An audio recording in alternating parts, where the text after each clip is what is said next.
코로나19 확진자가 오늘 0시 기준으로 880명 나왔습니다. 전날 검사 건수가 줄어든 주말 영향으로 700명대로 줄었다가 다시 900명에 육박한 겁니다. 수도권 중환자 병상도 최악으로 치닫고 있는 상황입니다. 병상 부족 어떻게 해결해야 할지, 백신 접종은 언제쯤 가능할지 전문가 모시고 들어보겠습니다. 천은미 이대 목동병원 호흡기내과 교수 오셨습니다. 교수님 어서 오십시오. 안녕하세요. 자, 어제 이렇게 좀 확진자가 좀 줄어드니까 저는 조금은 안심을 했는데 오늘 다시 이제 880명. 뭐 이렇게 계속 늘어날 것 같습니까? 아니면 좀 어떻게 거리두기 2.5단계 효과가 좀 나올 것 같습니까? 교수님 어떻게 보세요? 일부는 약간 거리두기 효과가 조금 있는 것 같습니다만 지금 그래프를 보면 주말이었기 때문에 오늘까지는 주말 효과가 있었거든요. 예. 그런데 아마 오늘부터 내일까지는 또 이게 증가할 것은 분명하다고 생각하고요. 오늘 그 발표를 보시면 확진자가 900이 조금 안 됐지만 예. 중증 환자와 사망자가 대폭 늘었습니다. 그만큼 그 확진자 수에 비해서 중증도가 높아졌기 때문에 의료 체계 부담이 심각해지고 있다는 상황을 알 수 있습니다. 그리고 확진자 중에서 나이가 드신 분의 비율도 굉장히 높게 지금 나오고 있는 거죠? 네, 맞습니다. 그 지금 나오시는 곳들이 확진자들이 교회라든지 이런 곳뿐 아니라 요양원, 요양병원에서 지금 수십 명씩, 60명, 70명씩 나오고 있어요. 네. 그런데 그분들은 대부분 다 일반 격리병상뿐 아니라 중증으로 가시는 분이기 때문에 지금 위중자랑 사망자가 급속도로 증가하고 있습니다. 그러면 이제 주말 효과 때문에 조금 줄었다가 다시 늘 것으로 걱정이 된다. 그러면 지금 가장 이 문제가 지금 수도권의 거리두기 2.5단계를 3단계로 올려야 되지 않느냐. 네. 미리 대처가 필요하지 않느냐. 이런 주장인데 정부는 아직은 조금 이 최고의 보루다. 이렇게 생각하는데 우리 교수님은 어떻게 해야 된다고 보세요? 거리두기 격상은 선제적으로 해야 됩니다. 지금 2단계, 2.5단계도 우리가 기준이 됐지만 경제 때문에 늦게 올리면서 큰 효과를 못 보고 있습니다. 네. 2.5단계와 3단계의 가장 큰 차이는 우리가 직장, 사회생활, 공간을 차단하는 것이기 때문에 사람과의 접촉이 차단이 됩니다. 그 과정에서 젊은 층을 통한 감염을 감소를 시킬 수 있는 그 중요한 차이가 있기 때문에 3단계 격상을 하게 되면 지금보다는 분명히 감염자 차단에 효과가 있죠. 물론 경제적인 문제가 있기 때문에 지속적으로 할 수는 없지만 짧게라도 단기간 해야 되고 해외의 완전 봉쇄보다는 사실은 여유가 있거든요.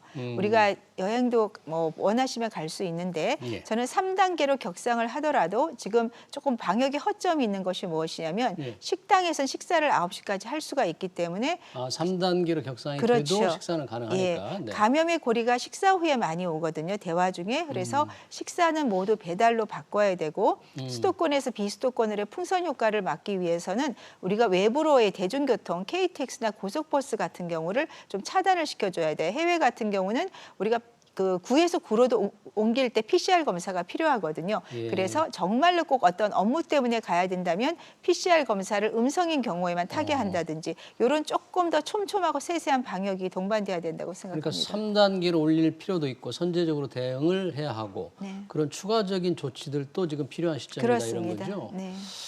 그런데 이게 정부는 이제 뭔가 하여튼 이 자영업자들이 너무 어려우니까 지금 망설이고 있지 않습니까? 그렇습니다. 오늘 정세균 국무총리도 거리두기 격상 관련해서는 다양한 얘기를 들으며 심사숙고하고 있다. 그러니까 심사숙고를 좀 계속하고 있는데 네. 의학계에서는 빨리 올려라 이런 거 아닙니까? 격상은 빠를수록 좋고요. 예. 우리가 확진자 기준을 만들어 놨으면 그 기준에 맞춰서 올려야 되는데 이번에는 계속 조금 경제 때문에 늦추고 있다 보니까 예. 우리가 거리두기는 거리두기대로 하고 경제는 경제대로 힘들고 방역은 방역대로 안 되는 문제가 있다고 생각합니다. 지금 일부 야당 의원의 얘기긴 하지만 선진국이 백신의 사활을 걸 때 한국 정부는 K-방역 홍보에 1,200억 원을 쓰면서 사실상 실패했다. 이런 비판도 쏟아내고 있는데 그런 비판은 어떻게 보십니까? 사실 이 코로나19를 종식할 가장 관건은 백신입니다. 그래서 많은 국민들이 우리도 백신이 충분히 좋은 백신을 구매를 했을 거라고 이제 기대를 했는데 예. 막상 그렇지가 않지 않나 하는 걱정을 하고 있는 거죠. 해외는 벌써 우리가 백신을 맞기 시작했는데 우리나라는 아직 백신이 구매가 정확히 어느 정도 됐는지가 잘 모르는 단계니까 그럼 우리는 언제까지 이 거리 두기를 계속 해야 되는가. 네, 그러한 문제가 있다고 생각합니다. 뭐 백신에 대해서 기왕 이제 말씀을 해주셨으니까 일단 정부 발표로는 4,400만 명분을 확보했고 아스트라제네카 분을 국내에서 위탁 생산하니까 그게 먼저 들여올 거다 이렇게 얘기를 했는데 지금 아스트라제네카 백신 우리가 먼저 들여오려 한 게 임상 3, 4년 결과가 아직 안 나왔다면서요. 네, 아스트라제네카가 사실은 제일 먼저 임상이 시작이 됐었는데요. 임상 3상 과정에서 두 가지 문제가 있었습니다.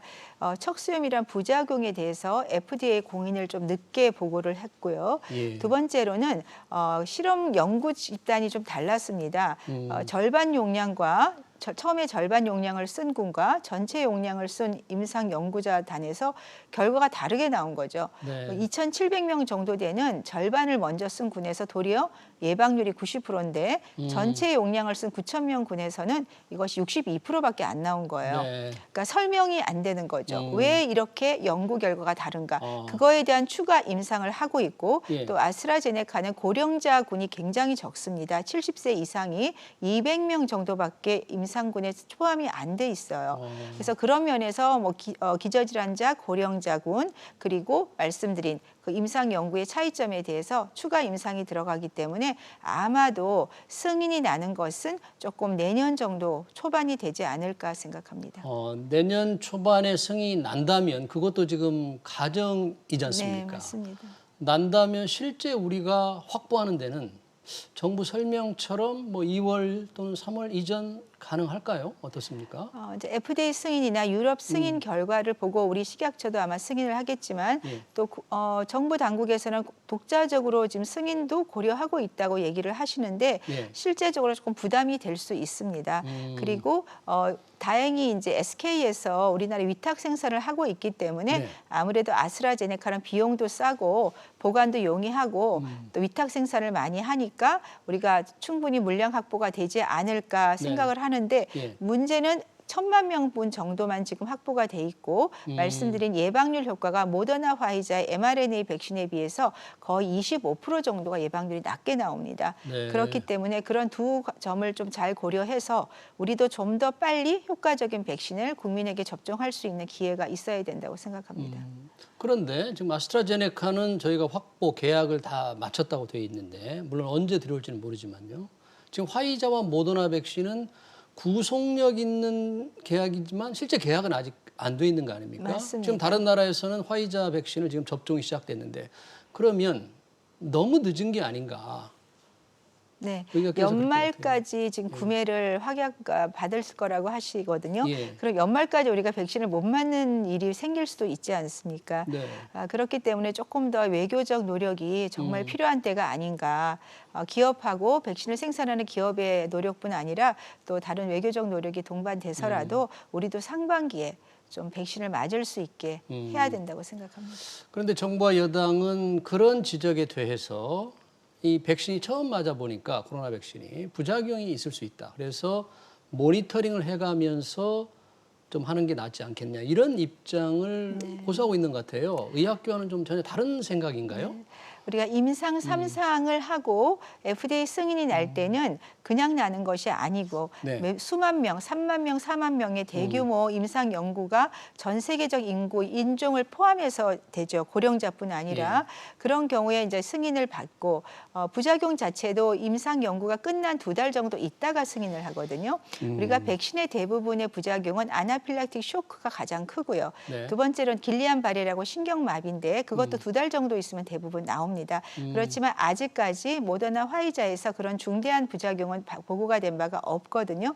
그래서 외국에서는 지금 접종을 맞기 시작했습니다. 네. 우리가 부작용을 보고 싶으면 이번 12월하고 내년 1월이면 충분히 부작용을 볼 수가 있죠. 해외 접종 사례를. 예. 그렇기 때문에 우리가 구매를 해놓고 기다려서 부작용을 보고 접종하는 거랑 구매가 안 된 상태에서 부작용 때문에 기다리는 거하고는 조금 많이 다르다고 생각합니다. 네. 그래서 우리도 구매를 해놓고 정말 정말 부작용이 걱정된다면 내년 1월이라도 맞으면 좋겠죠. 그래서 그런 쪽으로 좀 노력을 하면 좋겠다 생각합니다. 의외로 백신이 나오더라도 맞지 않겠다는 사람들도 일부 조사에서는 나오는 것 같아요. 뭐 40%, 50% 그러는데 교수님은 그런 부작용 어느 정도인지 부작용인지 모르지만 그걸 더 걱정을 해야 됩니까? 아니면 백신을 맞아서 예방을 하는 게 더 급하다고 보십니까? 이 코로나의 이 어려운 상황을 벗어나기 위해서는 집단 면역이 반드시 필요합니다. 그렇기 때문에 부작용 면보다는 훨씬 이득적인 면이 많기 때문에 아주 건강하고 나는 코로나19를 알아도 큰 문제가 없다는 분 이외에는 백신 접종을 하시는 게 좋고 네. 어떤 알러지 반응이 심하게 있던 경우는 원래 백신 접종을 하시면 안 됩니다. 그러한 경우를 빼고는 백신은 지금 상태에서 꼭 필요하다고 생각합니다. 뭐 백신은 그렇고요. 국내에서도 이제 치료제, 항체 치료제는 국내 기업들이 상당히 지금 임상이 진척되는 걸로 알고 있는데 어느 정도면 우리나라에서 항체 치료제가 나올 수 있다고 보십니까? 임상이 이상이 아마 이번 달에 완료가 되면 긴급 승인을 신청한다고 합니다. 지금 상황이 긴박하기 때문에 이 코로나19의 항체 치료제의 장점은 기본적으로 바이러스가 인체 세포에 침투하기 전에 막아주는 효과가 있습니다. 그렇기 때문에 트럼프 대통령도 이 항체 치료제를 접종을 하고 굉장히 효과를 봤거든요. 그런데 미국의 항체 치료제 2개 회사에서 생산하는 양은 미국 내에서도 부족합니다. 네. 그런데 다행히 국내에서 기술로 항체 치료제가 승인이 되게 되면 지금 우리가 확진자로 이제 진단이 되시면요. 예. 입원을 하기 전에 이 주사를 맞게 되면 입원율을 거의 4배, 1.6에서 6.4%까지 차이가 있습니다. 그러니까 접종을 네. 한 경우에 1.6%밖에 입원을 안 하는 거죠. 그리고 접종을 안 하면 6.4% 입원을 하기 때문에 입원율을 줄일 수 있기 때문에 병상 가동률도 충분히 우리가 도움을 받을 수 있습니다. 그래서 정부에서도 지금 백신 구매보다 항체 치료제가 더 빨리 아마 나올 거기 때문에 치료제가 더 빨리 개발될 거란 그런 얘기를 하고 있습니다. 네. 그러면 그 치료제가 항체 치료제가 경증 환자를 뭐 중증으로 가는 거를 많이 예방할 수 있는 효과도 있습니까? 그렇습니다. 중증으로 가는 경우가 거의 없었고요. 왜냐하면 미리 예방을 해주기 때문에 예. 바이러스 자체가 침투를 못하는 거죠. 네, 그런 원리로 생산이 되는 거기 때문에 네. 저는 적극적으로 항체 치료제를 적용을 해야 된다고 생각합니다. 우리나라 백신 개발은 지금 뭐 일상 정도에 있는 거죠? 네, 일상과 이제 이상을 들어가는 그 정도기 때문에 아무리 빨라도 내년 연말이 돼야지 지금 우리 결과를 볼 수가 있습니다. 네. 그리고 연말에도 어느 정도 이제 예방률이 나올지는 지켜봐야 되겠지만 우선은 우리나라에서 생산하는 백신을 맞기에는 조금 시간이 많이 걸릴 것 같습니다. 그래도 백신 주권 차원에서 지속적으로 개발을 해야 됩니까? 아니면 선진국에서 다 개발된 게 있는데 그래도 해야 됩니까? 국내에서? 아니죠. 우리의 기술을 위해서도 집중적으로 계속 개발을 해야 되고 앞으로도 신종 감염병이 나올 수 있습니다. 그렇기 때문에 이번 기회에 좀 더 정부에서 적극적으로 연구에 투자를 해주는 것이 필요합니다. 네. 아까 이제 항체 치료제를 맞으면 이제 환자를 조금 줄일 수 있다. 병상 부족을 조금 해결할 수 있다고 하는데 지금 중증 환자 이 병상 부족이 심각하지 않습니까? 상황이 어느 정도 지금 심각합니까? 수도권은 지금 8개 정도밖에 중환자 병상이 없다고 합니다. 그러면 지금 공공병원들을 비우고 있죠. 뭐 보훈병원, 일산병원, 국립의료원. 그런데 문제는 여기에 입소한 분들이 대부분 취약계층의 분들이 많거든요. 예. 그런 분들이 나가시게 되면 정부 당국에서는 이분들이 다른 민간 병원에 입원할 수 있게 재정적 지원 받침을 꼭 해주셔야지 그분들이 문제가 안 생기겠죠. 그거를 해주시고 공공병원은 다행히 병동과 중환자실이 같이 있습니다. 예. 그렇지만 이 상태로 중증 환자가 하루에 수십 명씩 발생을 하게 되면 공공병원 가지고는 도저히 유지를 할 수가 없겠죠. 그래서 민간 병원을 이제 얘기를 하시는데 예. 수도권에 있는 대학병원은 중환자 병상 여유가 없습니다. 이미 다른 환자로 다 그렇습니다. 채워진 거죠? 중증 환자가 많아서 예. 그렇기 때문에 수도권에 있는 준종합병원에 민간이 설립한 병원을 지원하는 것이 가장 좋은데 대구 사례를 보더라도 이 병원을 본인들이 코로나19로 환자를 받게 되면 병원에 생사가 걸려 있습니다. 그렇기 때문에 정부에서 민간 병원이 지원을 해주겠다고 하면 재정적으로 충분히 받침을 해주셔야 되고 초기 단계에서 우리가 백신도 선구매를 하지 않습니까? 예. 그런 식으로 재정 지원을 해주게 되면 아마 의료인의 그런 어떤 헌신을 가지고 계신 분들은 아마 제 생각에는 병원 지원을 해줄 거라고 생각합니다. 그러니까 수도권의 대형 병원들은 힘들고 준종합병원 정도에서는 병실을 내놓을 수가 있다고 했는데 근데 지난번 2, 3월 대구 사태 때 보니까 정부가 지원해 준다고 했는데 정작 시간이 지나고 나서는 지원을 못 받았다는 불만들이 굉장히 많았어요. 네. 교통편 지원도 그랬거든요. 정부 지원해 준다고 그랬는데 나는 못 받았다. 이번 민간 병원들도 그런 걱정과 우려 때문에 병상 내놓는 걸 주저하지 않나. 의학계에서도 그런 걱정을 네. 역시 하고 계시는 건가요? 그래서 제가 이제 예를 들어서 네. 우리가 집을 살 때 계약금을 먼저 주지요. 그러신데 이런 식으로 최소한의 그런 어떤 재정 지원을 해주셔야 정부를 믿고, 그러니까 의료인은 생명을 살리는 게 가장 중요하거든요. 네. 그렇지만 병원이 운영이 안 되면 그렇게 할 수가 없습니다. 네, 그 점을 꼭 좀 부탁드리고 싶습니다. 네, 그러니까 의료진의 박애 정신만으로 해결될 수 있는 건 아니군요. 네, 맞습니다. 자, 이 확진자 계속 늘어간다면 뭐 일상적인 얘기일 수 있지만 우리 확진자를 낮추기 위한 개인들의 어떤 대책, 방식 어떤 정신자세로 있어야 네, 됩니까? 지금처럼 마스크랑 거리두기 너무 잘하고 계시고요. 하지만 확진자가 너무 많기 때문에 내 옆에 있는 분이 무증상 감염인일 수가 있습니다. 네. 항상 마스크는 잘 써주셔야 되고요. 소모임. 친구들 서너 명은 괜찮을 거야. 그중에 감염자가 있어요. 절대로 연말까지 소모임은 하지 않으셔야 되고요. 예. 가족 간 감염은 우리가 막을 수가 없습니다. 그래서 가족 간 감염은 최대한 초기에 찾아야 되기 때문에 지금 선별 임시진료소에서 하는 PCR 검사를 가능한 한 번씩은 꼭 받아주시고요. 개인적으로는 신속 항원 키트를 풀어주셔서 우리가 집에서 일주일에 한두 번씩 각각 검사를 해서 초기에 확진이 되면 그분은 선별 생활치료시설로 가시게 되면 가족 간 감염을 차단할 수가 있습니다. 아, 신속 강원 키트로 국민들이 좀 다 미리 한 번씩 네, 검사를 해보자 저는 그런 얘기요? 개별적으로 굉장히 추천하는 편이고요. 그 검사가 어렵지가 않고요. 예. 의료 기술은 아니라고 생각합니다. 네, 알겠습니다. 네, 시간 관계상 여기까지 듣겠습니다. 지금까지 천은미 이대 목동병원 호흡기내과 교수였습니다. 고맙습니다. 감사합니다.